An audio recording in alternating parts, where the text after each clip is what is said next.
Et on accueille sur scène Marie Vendenboom de l'association Nature Évolution et Aurélien Bourg qui faisait partie de cette expédition en Indonésie. Bonjour à tous les deux. Voilà les micros.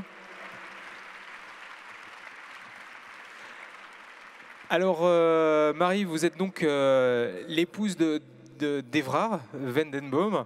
Le film vient tout juste d'être livré. D'ailleurs, le titre a changé entre-temps. Alors, le vrai titre, c'est Sulawesi Expédition au cœur de l'île Mystère. Et c'est un film, on a eu beaucoup de chance cet après-midi parce qu'on a pu le voir en avant-première. Il va être diffusé sur Arte.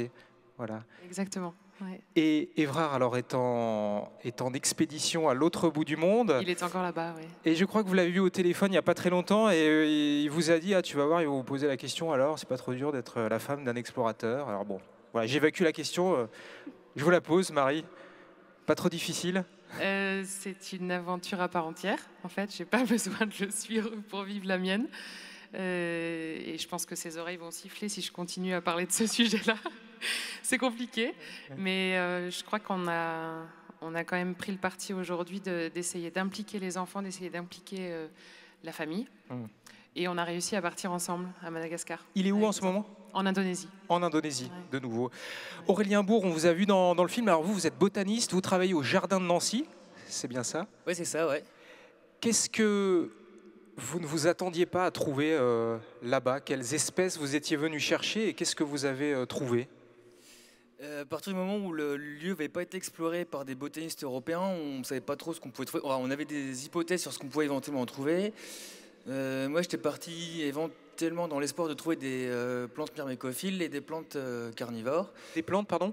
Myrmécophiles qui vivent avec les fourmis, donc celles qu'on a vues dans le film d'ailleurs.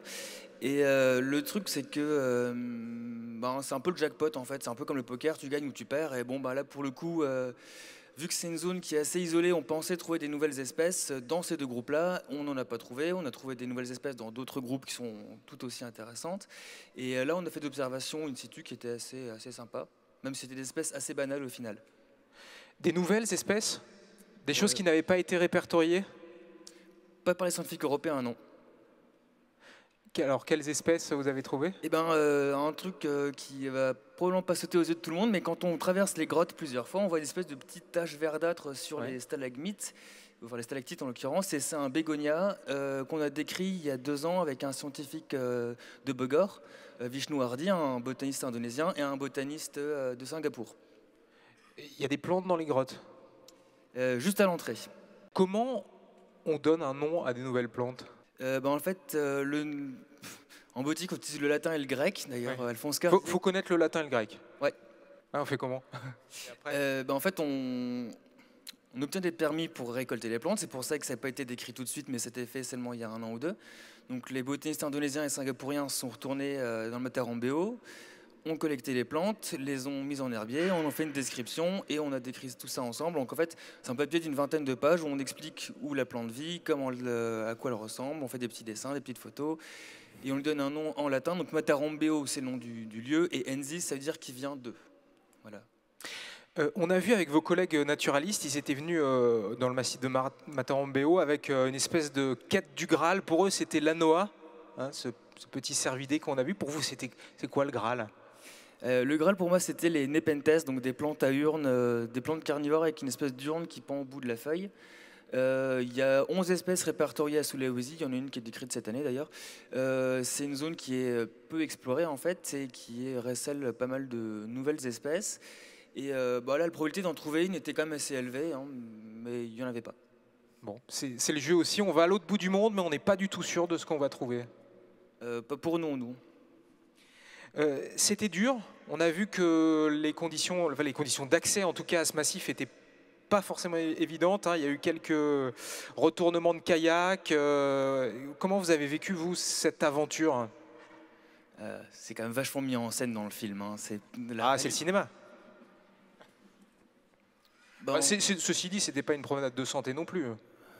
Non, mais en même temps, si le lieu n'a pas été exploré tellement en 2014 quand le truc est tourné,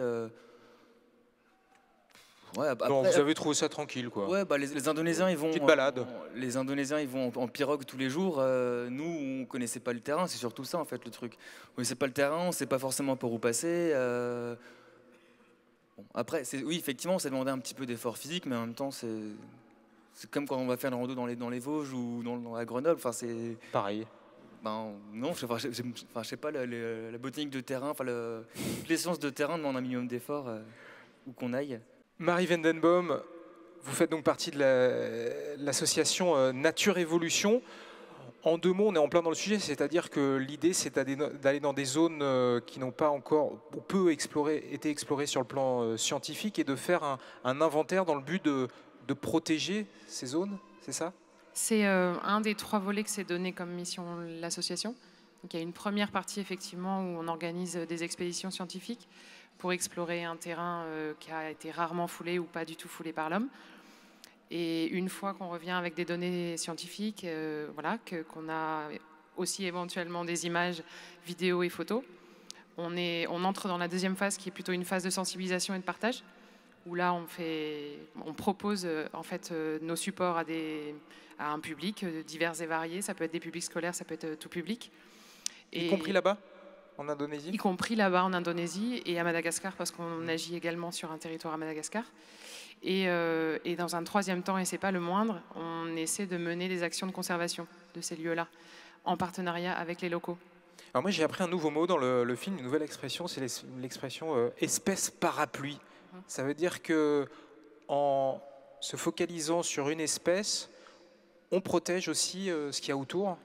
Oui, exactement. Il y a des espèces qui sont particulièrement, qui ont, comme le dit Jean-Michel Bichin dans le film de Sulawesi, qui ont un capital sympathie énorme et qui permettent du coup de protéger et d'essayer de se pencher sur d'autres qui sont peut-être moins sympathiques, moins attirantes à l'œil.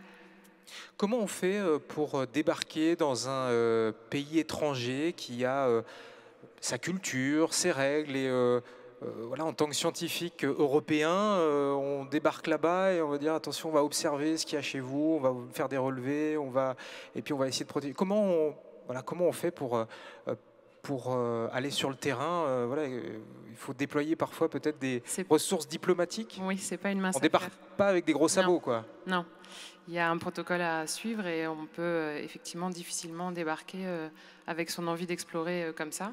Dans un premier temps, il y a effectivement mobilisé les scientifiques. Ça peut être des scientifiques internationaux, mais c'est aussi des scientifiques de terrain indonésiens ou malgaches quand on agit à Madagascar. C'est obtenir des permis de recherche et c'est ensuite mobiliser les partenaires locaux pour organiser la logistique et obtenir les autorisations à tous les niveaux, à tous les échelons.